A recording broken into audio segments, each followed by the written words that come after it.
Welcome in to another edition of Rick and Bubba University, the podcast. Professor Burgess and Bussy here again, trying our best to hand out master degrees in common sense, which is now a superpower. And Bubba, if you and I were putting together a Rick and Bubba University football team, I've got our coach. Yep, we got him. He's in the house. Our guest on this edition is Coach Trent Dilfer. Coach, welcome to Rick and Bubba University. Thanks for having me, guys. Yeah, and we have a lot to talk about, and a short time to get it done. The Trent Dilfer story is got a lot going on, and we do want to get to what you're currently doing. But a lot of times we like to, at least go back and talk about some of the things that a lot of people are familiar to, and that is your own football career, and you playing in the NFL. And as we told you out at the golf course not too long ago there in Birmingham, that Bubba and I were there in the stadium in 1997. When you quarterbacked the Baltimore Ravens to a Super Bowl championship. Of course, you did a lot of other things, but I mean, when you can wear that Super Bowl ring, that's pretty awesome. That's an elite group. You guys are getting so old you forgot the year. It's 2000. Is it yes, 2000? 2000. Where did I get 97 Super Bowl from? 35. 35. Okay, yeah. By the way, you're by 97 was the lucky year I made the Pro Bowl. Pro Bowl. I see that now. You're right. I got lucky. Because when I saw that, I thought, did Bubba and I go to the Super Bowl after before we ever even came to Birmingham? Yeah. Because we didn't get to Birmingham until 1998. So 2000, 34-7, and the recent. And when I talked to you out at the golf course, we were doing the Celebrity Pro-Am. You had still not seen the documentary. I still haven't seen it. That ESPN did on that season. You still haven't seen it? Still haven't seen it. Can I tell you it's a good documentary? People come up to me all the time and tell me how good it is. I just haven't had the time to watch it. I guess I will at some point.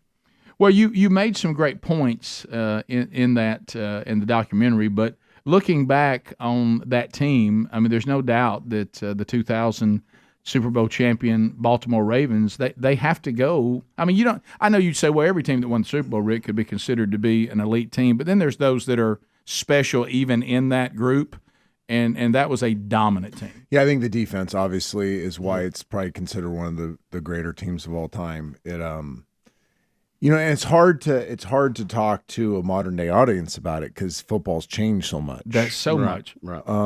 That was a year in 2000 where this unique group of defensive players, great humans, great competitors, went circa 1975. Yeah. They just bought into some old school values that took it maximized their potential. It poured gasoline on their dominance because it was about toughness and grit and trust and chemistry and violence, to be honest with you, which is a bad word now in the NFL. But to be able to line up every week and say, we are going to knock you back. You're not going to move us. We're going to tackle on the first guy's going to tackle. The second guy's going to knock your block off and strip the ball. And we're going to do it again and again and again. And you're not going to move the ball on us, let alone score. Like, you're just not going to move the ball on us.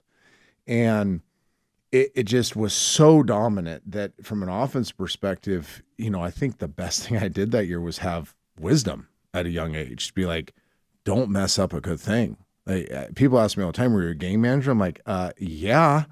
Like, I want to win, right? Yeah. Why would I throw the dig route with the guy NFL open? Let's wait for him to be high school open when I can check it down, move the chains, punt, pin, and get the ball back at better field position. And it's a terrible way to play quarterback because it neuters you to a certain degree, but you win. And the end of the day is, this game's about winning and losing. It's not about what you put on the stat sheet. And we bought into it as a team. I remember this come to Jesus meeting where Rod Woodson kicked out everybody in the building except the team. Every coach looked at Brian Billick and said, get your guys out of here. Like, get them out of the building. We're figuring this thing out. And we just kind of all agreed that, guys, we have something special if we all buy in to not make it about us. Like, Ray's going to get a ton of hype, and this guy's going to, but really it's 53 of us, because that's what it was at the time, 53 of us buying in to something bigger than ourselves. We know what we have.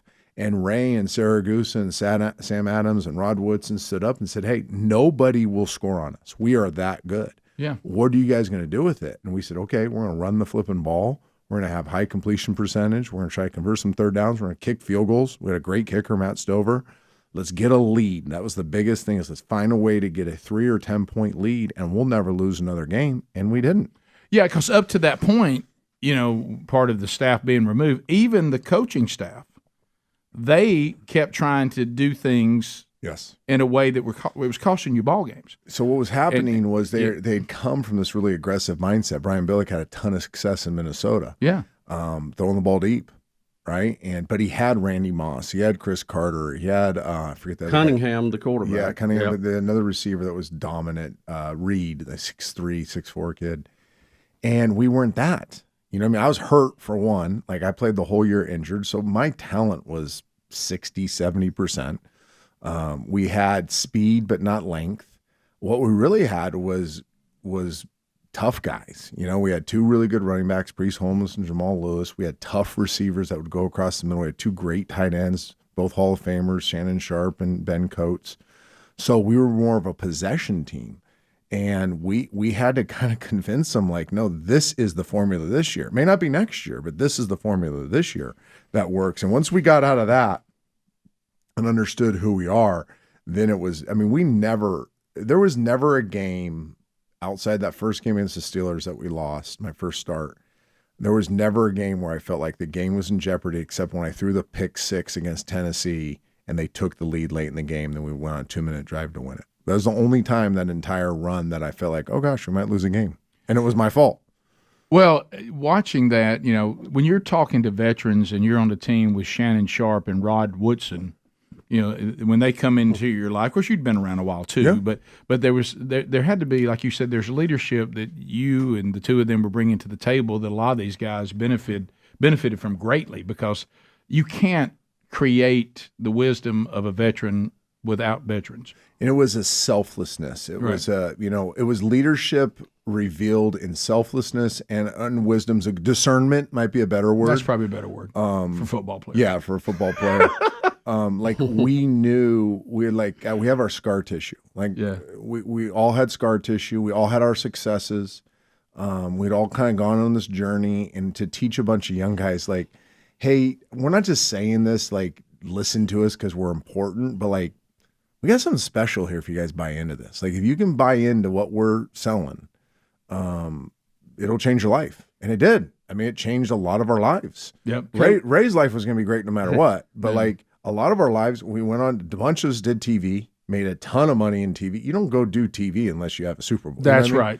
Yeah. You can be incredibly good looking like you two. But Right. Yeah, but how far can that take you? that only takes you so far. Yeah, there's a ceiling to that. Right. But like, winning a Super Bowl, going down as one of the greatest teams ever. Like, and we would explain this because it's going to change. It's going to help you make more money in free agency. A lot of those guys left that team and hit the jackpot in free agency. That doesn't happen if they don't win a Super Bowl. So it was really, and it's what I'm selling this team on. It's like, if you can buy into this thing that's bigger than you, which is hard for modern day athletes to do, now more than ever, something special is out there for you. Coach, we were on the side. You're talking about Ray Lewis. We were on the sidelines of a game with the Titans, and I don't know if you were quarterback in that year or not. It was in Nashville. Ray Lewis and Eddie George hit each other, going wide open. Unbelievable. About 3 foot in front of us. Mm-hmm. And I thought 2 cars had run into each other. I thought neither one of them was going to get up. It was a different... And it was a collision. Yeah, they don't have them anymore. Right now they penalize them. Eddie and I are really good friends. We're in Nashville together. We did actually a Heisman... high school Heisman show together one time, and we were telling those stories, Ravens, Titans stories. And Eddie is, if you haven't been around Eddie is one of the best put together men on the planet. Yes, he is. Yes, he is. Not only is he just good looking and smart, but like, his shoulders look like a defensive lineman. He just is a physical specimen. And you think about that power, size, explosive qualities of both those humans hitting each other full speed. You could feel it in your feet. Well, you could feel it on the field as a quarterback. I bet. when those things happened, you were like, I was on the sidelines going, oh gosh, like it was. In the NFL, we say that there are plays that you hear and there's plays that you feel. Yes. not when you're in them, like on the sideline. Oh, like yeah. You would feel. No, we felt the force of it. I felt it. It wasn't like, oh, wow, that was loud. You could feel it. Yeah. And both of them jumped right up, got in each other's face, was jawing ready. And they're great for the next friends. play. Yeah. Oh, they're great friends. Yeah. I'll But give you some others competitors, for NFL fans out there. In my 14-year experience, Derek Thomas had a feel to him. Like there was this electricity around his body. Yeah. Reggie White, Ed Reed, Troy Polamalu. There's these handful of guys that when you're on the field with them, they're just different. It just feels different. It sounds different. Kind of it aura about smells them, different. There's an aura. It's like there's this gold halo around them. They're on the hunt. Eddie and Ray are two of those too. We'll come back. We'll continue our conversation with Trent Dilfer. We're in Rick and Bubba University. The podcast continues. This is the Rick and Bubba Show. Watch more at blazetv.com/Rick and Bubba. Rick and Bubba, Rick and Bubba. So let's talk about some of the choices that we make out there when it comes to the products that we use. We just got a call this week on the Big Show, Bubba. Somebody saying, is there anywhere to go where I could just have a service that's really good and I don't have to, look at all the different movements of the day and all the wokeness, and then I have to bow to this and pretend that I'm okay with this. And You mean a product without politics? yeah, a product without politics. Well, Patriot Mobile is ready to go. Now, the first thing you're thinking is, can I get the same coverage with them that I can with the big three? And the answer is yes. They all use the same towers, and they can get you the same service. And here's what Patriot Mobile says. If you don't believe we're giving you, coverage and service that is as good and better than what you already have, then we'll switch you back at no charge. They're America's only Christian conservative wireless provider.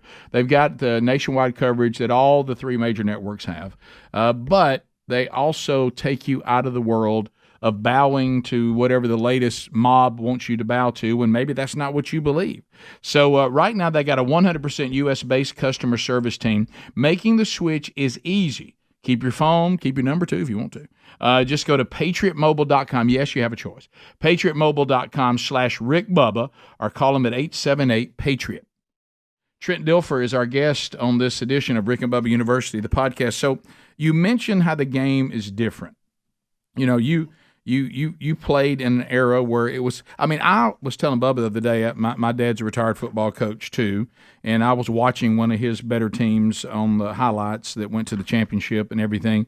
And I've watched the documentary review with the Ravens and that whole era that you played. And when you're watching it now, Coach, you do this. Oh, wow. It's like you're watching a different game. I think they're shocked. Yeah, there's a shock value, and I thought, that's a penalty.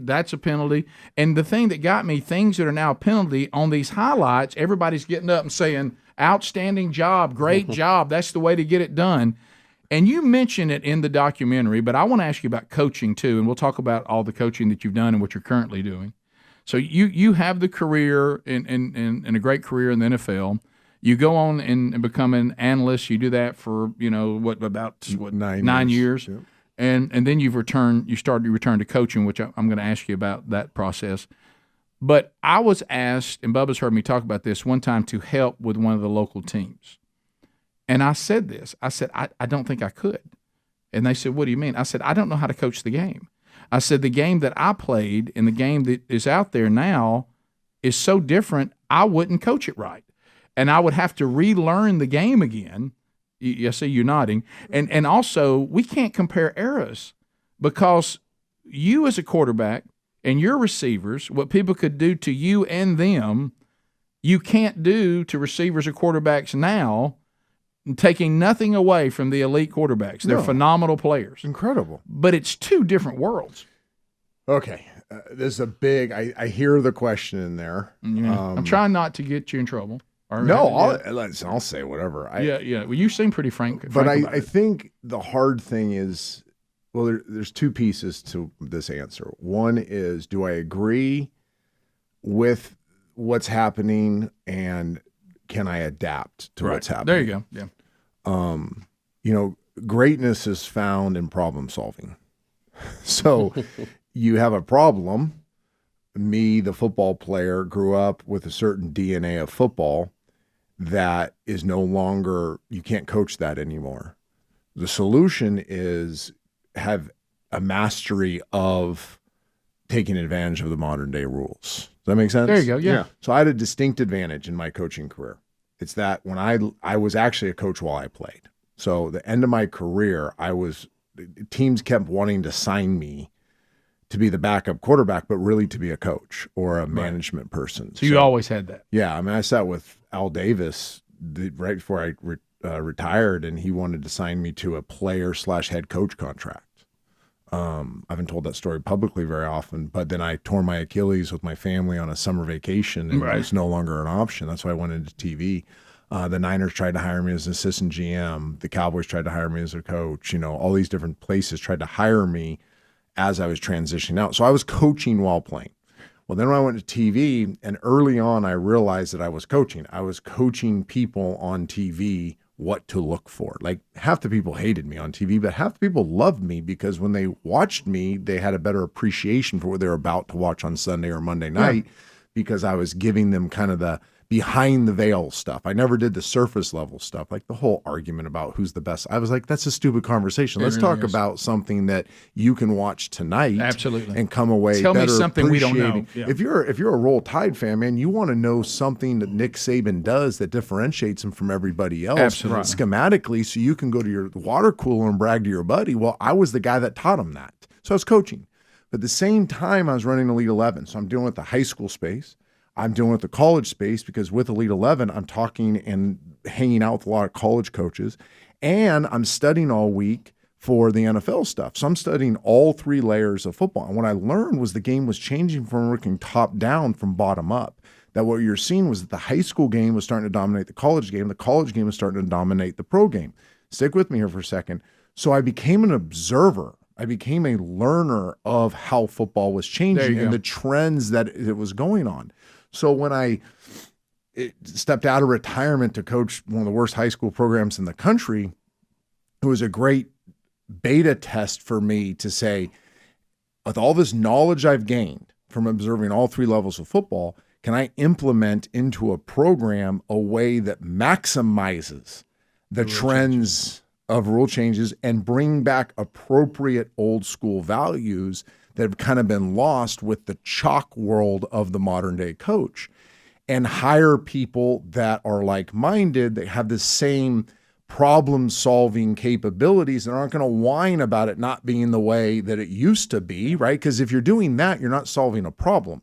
So we just became football problem solvers. And that's, I mean, if you ask me what's the number one thing I do at UAB, I solve problems. That's true. That's what you're doing. Every day has challenges. You almost do that when you go to the line every play. Right, It's amazing how much it's like playing quarterback. It's amazing how much at 51 I'm reliving what I did in my 20s and 30s. I'm hopefully just doing it a heck of a lot better than I did in my 20s and 30s. So the game has changed, no question about that. But as you said, I'm coaching in the way the game is now. So I'm starting to learn, how do you take advantage of the way it's done now? What is the biggest change you've seen that you've had to make an adjustment in what you like to do? So I've said this statement. I'm going to, again, two-part answer.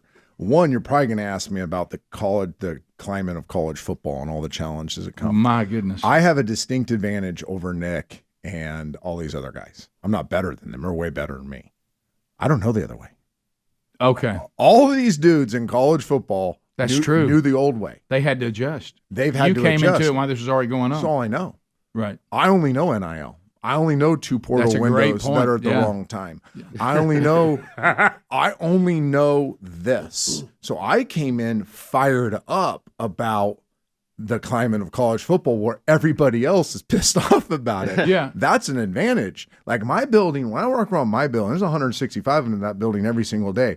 And we say every day's a hard day, but there's no bad days. There you go. There's no problems. There's only solutions. Like I don't want to hear the whining, complaining. It should have been, this is hard. We don't have this, and that. We're talking about solving problems, finding solutions, and we're jacked up. We're fired up that this is our situation. Take it for what it's, and we got to maximize this. And I think I have an advantage there. Well, and also the fact that you did go to high school, which that wasn't like pro, but you basically have gone back to pro football. Yes. I mean, you know pro football. I got offered assistant general manager jobs, working with salary caps. So you're back to doing that again because college does that. Yes. Now. Like it's not, none of this has been like, oh, wow, I didn't expect this. All this has been, oh, cool. Here's something I get to tackle. Like I'm equipped for this. You know, I own car dealerships. I ran big budgets. I had a ton of employees. I've launched the Elite 11 and was the CEO of that. I've done things that create a skill set, and I messed up at them, right? I failed at them, Everybody learned at does, them. Create a skill set to jump into what now the head football coach for a college football program is really just kind of a Swiss Army knife CEO. Yeah, and I talked to, and I won't name who it was, but a coach who's had to come from the way it used to be to the way it is now. And he said, I grossly miscalculated how exhausting this NIL is. It is taking up every minute of my day. It does. And I want to coach, and I even the recruiting has changed. I feel like it feels like pro football to them, and they've never done pro football. So I would change I would agree with everything you said, except I get to do it. There you go. I don't have to do it. I get to do it. This is a get-to business. And anytime you talk to a coach or talk to an athlete, make sure you remind them that this is a get-to business. This isn't a have-to business. You don't have to coach. Right. I don't have to make all this money. Right. All right. My coaches don't have to make all this money. Right. These kids don't have to get full ride scholarships to a great institution. Right? It's a get-to. It's a get-to. Yep. This is a get-to business, baby. And our building is a get-to building. We walk in that building, I get to tackle this kid's issues today. I get to co-parent with this family. I get to get messy with him. I get to handle NIL. I get to handle the transfer portal. I get to go to practice today. I get to be exhausted. I get to work 20 hours a day. Listen, I retired. I lived on the lake. I played golf 218 times in 2018. Most people are like, you got to do that? I did. It had no purpose. I get to do this. It had no purpose. I don't see you retiring. No, you don't have that. I got juice now. Like, when I hit the bed, man, it doesn't take me long to go to sleep except my broken bones. But like, I wake up tingly. Yeah. Like, I tell my team, like, I wake up and the hair on the arms are standing up. I get to do this. I get to be with these kids today. Like, I get to be with these coaches. Like, that jumps me out of bed. Great. I'm glad whoever your buddy is tired. I'm glad these guys are complaining. I'm glad the 13 teams we play next year, 14 teams we play next year, they're tired and complaining about NIL and they're worried about the portal and they're trying to, because I get to do this every single day. Let's come back more with our conversation with Coach Trent Dilfer when Rick and Bubba University, the podcast, continues. All right, so let's talk about fast-growing trees.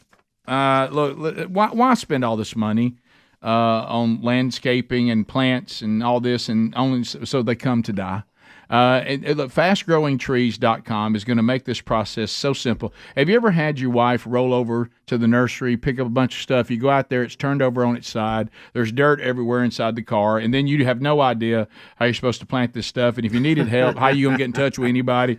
So go to fastgrowingtrees.com. This is going to make beautifying your property something enjoyable, not something that seems like an ongoing war. They're plant experts. They give you thousands of easy-to-grow plants, shrub, tree varieties, and here's the key. They will help you pick the right plants. You got to know where you live. You got to know your climate. And, of course, if you want Meyer lemons, maybe your climate won't work with that. Maybe the evergreen is what you need, everything in between. Happy plants, happy home. But sometimes it's hard to know which ones are the best. That's why they're there. No problem. FastGrowingTrees.com gets you customized recommendations based on your very specific needs, and their plant experts are always available to help keep your plants growing healthy through the season and beyond. You like waiting in long lines at the nursery? You like hauling the heavy plants around? No. Why don't you just order online? They arrive right at your door in just a few days. And I will tell you, my wife loves the service of Fast Growing Trees. They've got 30-day Alive and Thrive Guarantee. Everything will look great, fresh out of the box. So let's get it done and get 15% off right now by going to fastgrowingtrees.com/Bubba. That's fastgrowingtrees.com/Bubba. Get 15% off the entire order just because you've got Rick and Bubba University, the podcast. Trent Dilfer is our guest, and he's got us fired up. I'm ready to run through a wall, and I want him to put me in the game, and I'm going to make a play. I think I got one more still in me. Coach, I want to ask you another high school question, then we'll get into more of what's going on now. When you said you took over one of the worst programs in the country, what did you do to change that immediately, other than attitude, which obviously you have to do, but what changes did you make? Because honestly, in most high school programs, you have to play with what the moms bring you. Yeah, it's a loaded question. I don't want to eat up too much of our time with this. Yeah, they were 3,000th in the country, I think, was their max press repping or something. We had 38 kids on the team when I got there that first spring in the weight room. 6 lifted with the PVC pipe because they weren't strong enough to lift the bar. Oh, my. I cried the first time I watched the film. There's this great coach. He'll be a star one day. He's at Vanderbilt right now as an analyst. His name's Trent Kirkland. He was my offensive coordinator, helped me kind of build the thing at Lipscomb. And we cried. We hadn't watched the film because you couldn't get it on. Their huddle was so bad, you couldn't get it. So we're sitting in probably our second day there. We're sitting in this, what we call the aquarium, this little downstairs cave of an office. And we put on, let's watch them. So we said, let's watch their defense against their best opponent. And they had kids scurrying on defense, running out of bounds so they wouldn't have to tackle freshman running back. A freshman running back on a varsity game, and our kids were running out of bounds not to tackle them. So we started with, now I'm crying. We started with nothing. I would say core values. I would say it really started with getting the school to buy into, we're going to, as an institution, we're going to start spreading a different message that hard things are good things, that big mountains to climb are what kids need, metaphorically, that being uncomfortable is a good thing. Like, instead of coddling our community, we're going to challenge our community. There was no win-loss goal. There was no, it was just, hey, we got to maximize each individual. And that's teacher, administrator, volleyball player, football player, basketball player, whatever it is. And there was a total resistance against that, because you go to a Christian school in Nashville naturally to protect your kid, right? Like that's the ultimate motivation is, let's go give them a safe environment. And we're like, yeah, it needs to be safe. Actually has to fit your family's core values, but you need challenge. You need hard things. You need to be hardened in that experience, because you're going to be a better man. You're going to be a better woman. You're going to be a better wife, husband, father, mother, and just standing on my soapbox on that. Now, we got minimal buy-in at first, but what happened was the athlete community in our school and in neighboring places around Nashville, all of a sudden they're like, as a parent, I want my kid to be part of that. So admissions, we were 79 below our admissions goal when I got there. The next year, we have a waiting list. Well, naturally, at a private school, some of those are athletes. You can't recruit. Everybody said I recruited. You can't recruit. Right. What you do is you create a really cool landscaping and that front people porch want to be a part of. That people want to go walk through that beautiful landscaping onto that front porch before they open that door and walk into the house / the institution. So we created that pretty front porch, that beautiful landscaping. And now you have families that had never gone to this school, never thought about this school, now flocking to be part of something hard. Now the secret sauce came. Now we have buy-in of community to go tackle something hard together. So year one, they go from, 1 and whatever I was before I got there, it was 7-6. We hit the state semifinal game. Everybody's excited. And I come back with a message of, hey, okay, but that's not the standard. The standard is to win with the trophy, right? The standard is to push harder. And it was just this constant applying of pressure to do more hard things that all of a sudden an entire institution bought into. And the football team, but our baseball team lost in the state finals. Our basketball team went to the Final Four, which was all football players. Our girls' soccer team for the first time went places. Like, all of a sudden the entire our orchestra, right, which is insane, wins a championship. Like everybody's winning. Oh, our academics went up. Best GPA in the history of the football team. Oh, best on the baseball team too. Best on the basketball team too. So the overflow, and that's what I say here, the overflow of human development, the overflow of tackling hard things, the overflow of being uncomfortable, the overflow of developing grit and resilience in your life became better performance in every single bucket of their life. Now everybody went, oh, that crazy guy that has drove us nuts for 2 years onto something. And the coaches, the teachers, the administrators preaching the same thing, all of a sudden now it's the premier private school in Middle Tennessee. Now every bucket is flourishing. Well, I hope they don't forget why. It wasn't to be comfortable and soft and protected and coddled. It was actually the opposite, to be stretched and pulled and challenged. And that's where you see the greatness. Well, I would say two things to that, too, and I totally agree with that. And I found some of this. I remember when two of my kids went to government schools and the other two went to a Christian private school because of different situations. And I remember encountering a little bit of that early on. And one of the things that I find the most offensive about that is the Lord that we're supposedly serving actually said that the way to follow him was narrow and the way was hard. And he said, deny yourself and pick up your cross, and the world's going to hate you, and your life is going to be better, but it's also going to be more difficult, and most of you aren't man enough to do it. And I thought, where did we come off as grace abusers that to be devout followers of Christ was supposed to be easy? He actually said the opposite. He said the road that's easy is wide, and most people are on it, and it heads to destruction. He said that to follow me, you come to a narrow gate, and the path is hard, and few people are willing to do it. Well, the other thing too, where did we come up with this soft message at a Christian school? Well, by the way, you just gave like a pregame talk for me. Okay, like, sorry about that. No, I said that a bunch of times to our community, to our team, to our coaches. That basically exactly what you just said.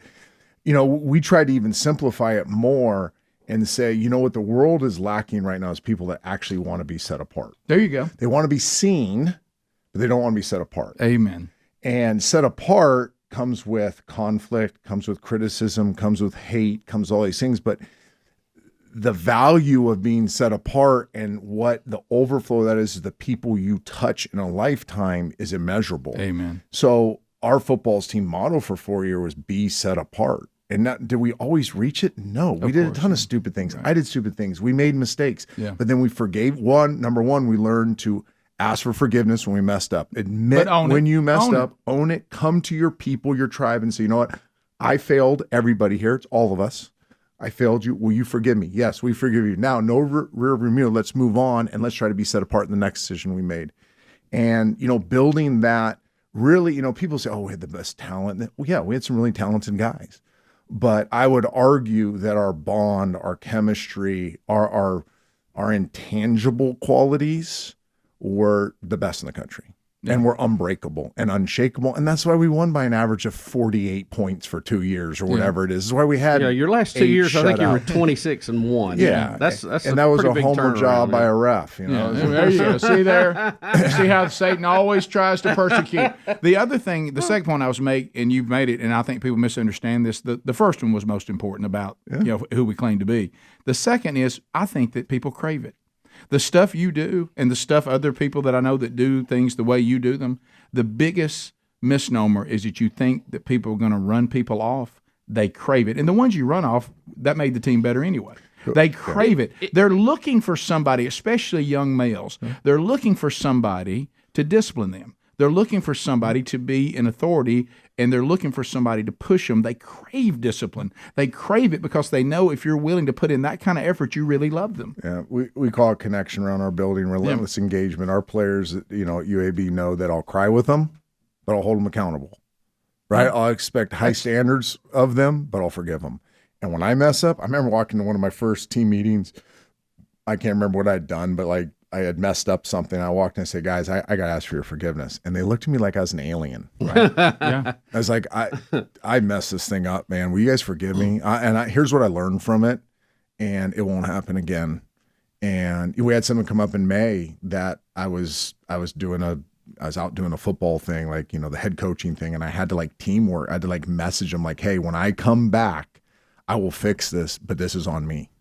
and just admitting fault. They're like, men in my life don't do this. Right. And sadly. And then, the co-parenting thing, like they know that, I might be a third teamer, but he cares for me like I'm his son.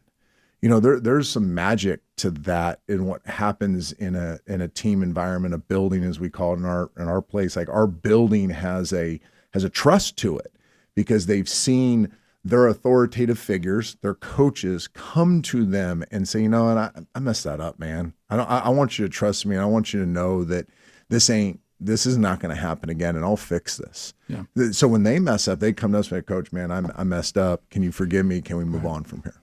We'll come back. We'll finish our conversation with Trent Dilfer. We're in Rick and Bubba University. The podcast continues. All right, so bad habits, they're hard to break. I want to take you to a product called Fume.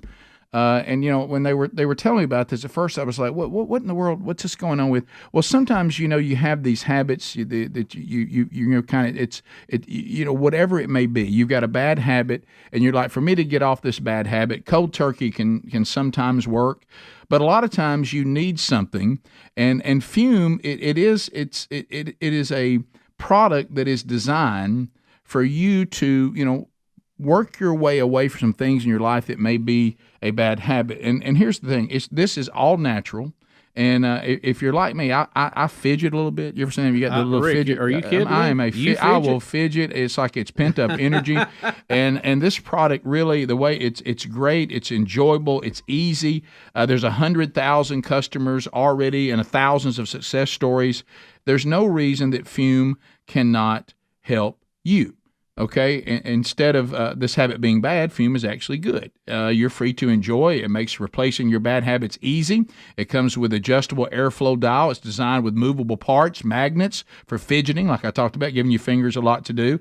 It's helpful for de-stressing anxiety while breaking that bad habit. It tastes delicious, more flavorful than you thought. Feels very fresh. It'll give you fresh breath. It's well weighted, perfectly balanced, extremely fun to use, and it's made with real wood. You feel cool using it. So why don't you stop, putting off that you're not quitting this bad habit, just like we just talked about. You're not quitting because it's hard. Well, why don't you try something that'll actually work? Tryfume.com. Now that's F-U-M. Tryfume.com. Tryfum.com. Use the code RickBubba. Save 10% when you get the Journey Pack today. That's Tryfume, F-U-M.com. Use the code RickBubba. Get 10% off right now.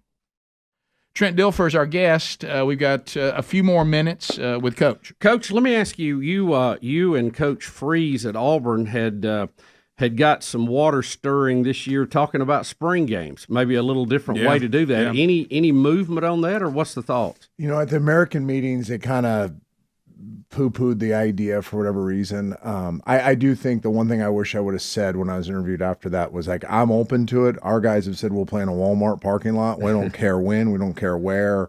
We'll play whatever. I do think the Power 5 team has to agree to never sign a group of 5 teams players out of the portal if you do it.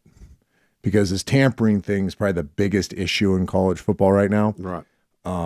Just illegal recruiting of current rosters, and you can't, it would be unwise, poor discernment on my end to showcase my players in front of an SEC school in a competitive format unless there was an agreement ahead of time that if we play this, which we will, you can never sign a player off UAB's roster that would enter the portal. Right. That would be the only caveat I would have. Now, if we want to go, and I would even say you don't even want to do this group of 5 to group of 5. I mean, this is the one part.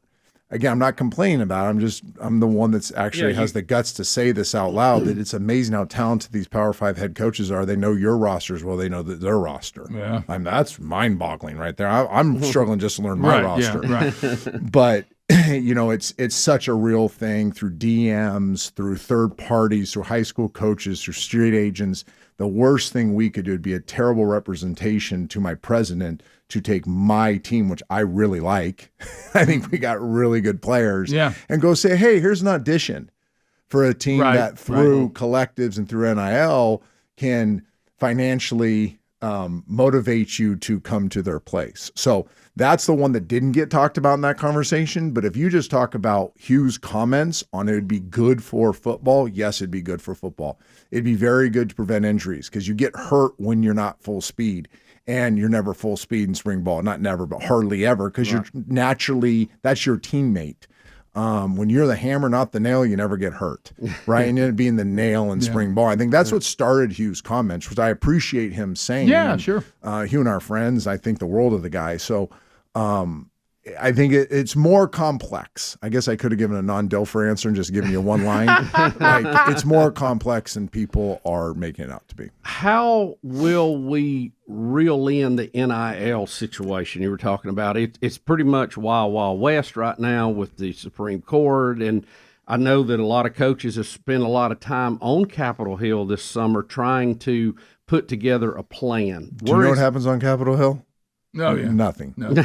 Nothing's happening with that. There's no, and people are going to tweet me, oh, you don't, mark my words, ain't nothing happening that's going to change the landscape of here through our government. I mean, that's a whole other topic. I think what's going to happen, quote me on this, the money's going to run out because you have so many people at the big programs investing hundreds of thousands of dollars into prospects.